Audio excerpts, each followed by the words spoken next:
Hello and welcome back to my Hawaiian Grand Prix toy box. Today I've got Mr. Incredible with me, and we're going to make some mines roll down the hill up ahead. This is the third feature on this race course, and it comes right after driving off the edge of this cliff. Now to save a little time, I've already placed the creativitoys that I'm going to need, and we'll just review those really quick.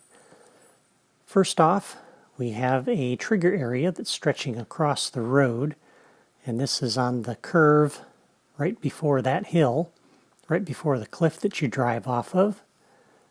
So this is where we are. And then we drive off the cliff, and all the rest of the creativitoys are over here. So we have 3 falling object generators. I've got a repeater, a randomizer, a logic gate, a locator, a weather vane, and 3 locators that are down here underneath that terrain. And they're each centered over the line. That one over that line, that one over that line, and the other is down the middle. And if I pick this one up and put it back down, you can see that it's 1, 2, 3 steps off of the terrain piece here. So that's how far back that goes. And they're even with the bottom edge of those terrain blocks. And then finally, I've got a target over here. And it's connected to a terrain cube. And I've styled that with the San Francisco texture, Sights of San Francisco. That's the theme that I used for that. And this piece just comes out of the decorations drawer. It's part of the Escape the Kiln set. And I just thought it looked kind of nice to make it look like a little machine. Alright, so first thing let's do is go ahead and hook up the falling object generators. And so we're going to open the logic menu for those and do a new locator connection. And I'm going to connect that to each of the locators that are directly underneath. And for right now I've set these up here on top. When we're all done, you can move those below the terrain so they're out of sight. But for right now, it makes it a lot easier to hook these up.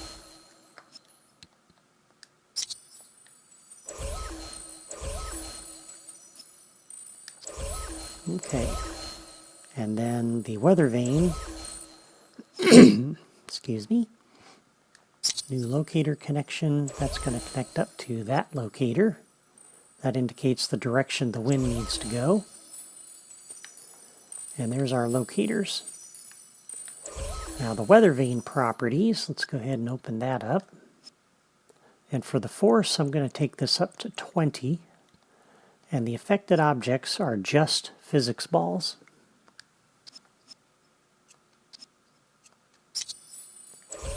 And on the repeater, for the properties on that, we're going to set the rate to be 2 every 2 seconds. Okay, and with that, we can go ahead and start hooking up everything. So the idea here is that I want to randomly select one of these falling object generators to generate a mine toy that's going to start here and roll down the hill. And we've got the weather vane up there to push it and make it go down that hill. And by randomly picking those, you don't know how often, or you don't know which lane it's going to be coming down, so that makes it unpredictable, which is good. And then the repeater will just drop one every 2 seconds. And so that's the point of that. And then the button down here, if the player is able to hit that button, that would stop the rolling mines. So the player has a way to turn that off if they want to try to go for that. So let's start with the trigger area down here that kicks everything off. So on this trigger area, we're going to do a new logic connection when entered. And this time I'm going to say by any. So whether it's a player or an AI car, no matter what, the first thing through this trigger area is going to start this whole thing off. And again, I have to do that because I don't have a way to connect up to the racetrack start piece. There are no logic connections on that. So the first thing we're going to do when that trigger area goes off is we're going to come up here and turn on the weather vane.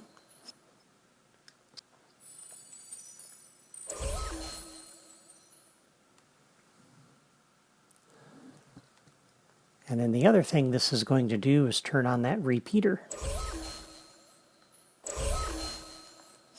So a new logic connection on the trigger area when entered by any.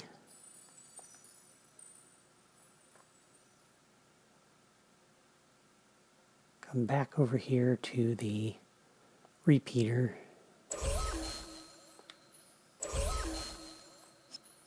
And turn it on. And that starts the whole thing. So then the repeater drives this. So on the repeater, what we're going to do is a new logic connection on repeat. So every 2 seconds when this goes off, we're going to come over here to the logic gate and input. And I'm using a logic gate because I need to be able to turn this off, this behavior off. So when the player shoots the target down there, we want to shut all this off. That's why we have that gate. So then on the logic gate, we'll do a new logic connection on output. Come over to our randomizer and say action. And then the randomizer is going to kick off one of these falling object generators. So on the randomizer, a new logic connection. Random trigger 1, we'll come over to this one, and we're going to drop the mine toy. New logic connection, random trigger 2, same thing.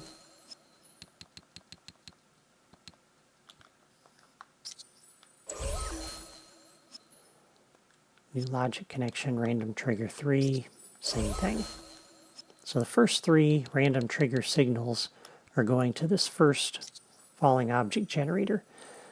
Now I've got 3 generators and 10 signals.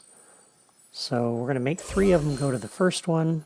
We'll make 4 of them go to the middle one, and then the last 3 to the other one. So random trigger 4 then is going to come to the middle one. And again, drop the mine toy. New logic connection, random trigger 5.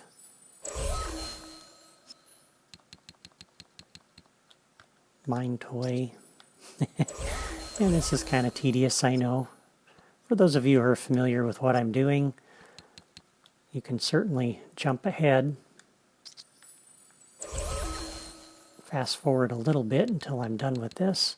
But I know some of you like to see all of this done step by step. So I don't want to skip anything.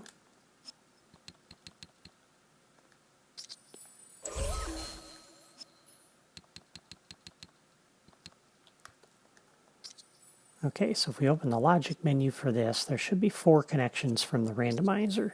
And there is. And there should be 3 of them off of here. And there is. So then the last 3 random trigger signals go to the final falling object generator. So 8 through 10 come over to this one. So that's number 8. This will be number 9.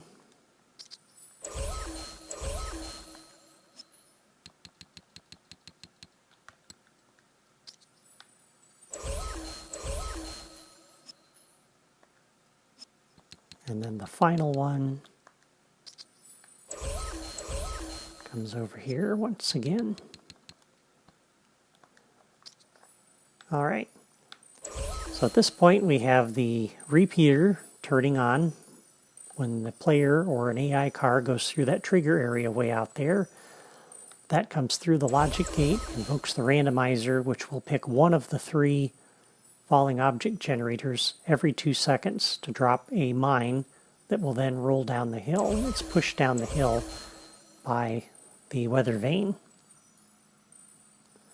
So that's pretty straightforward. Now the next thing we want to do is give the player a way to turn this off, and it adds a little extra interaction here. So on the target, we're going to do a new logic connection. When that is hit, we'll come up here and close the logic gate.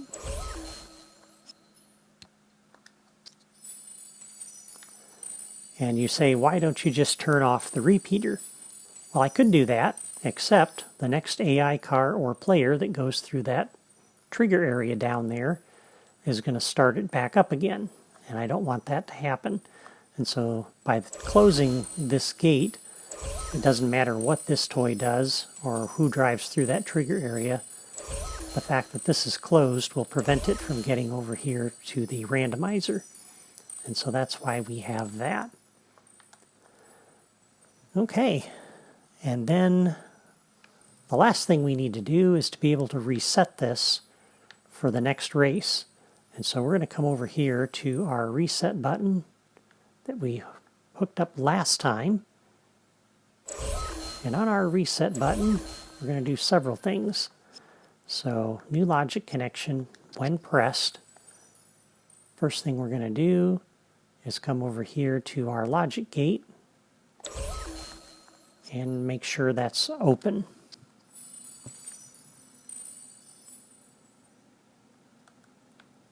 And probably the next thing would be a good idea to do.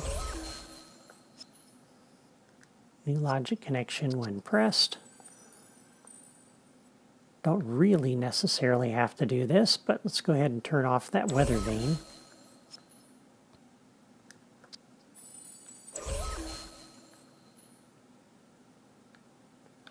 And then the other thing we need to do is turn off that repeater. New logic connection when pressed.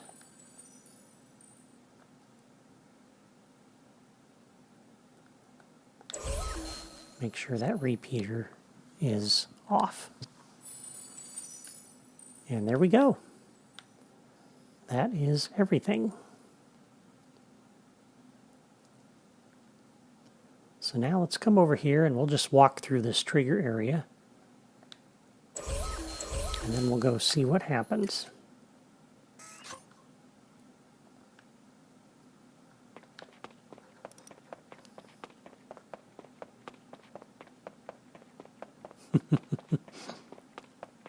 Probably been better to go into spark mode, huh? And we may do that in a moment, but this is how it looks coming from the player's standpoint. And as you can see, it's randomly picking those falling object generators, so you never know exactly where those mines are going to drop from, which makes that kind of challenging. And they're spaced far enough apart, you should be able to dodge them. Now, the other thing you'll notice is that those mines don't go very far before they explode, so you don't have to worry about them bunching up down here at the end of the road and collecting, because they kind of clean themselves up. So that's a really good thing. That means we don't have to worry about turning those things on and off up there. You'll also notice too, they don't roll perfectly straight down the hill. And I actually think that's a really good thing, because it makes it even less predictable to know where those mines are going to go. See, that one came straight down. That one went off to the left a little bit. I hope Jack's not giving the babysitter too hard a time. So that's pretty cool. And then we should be able to come up here.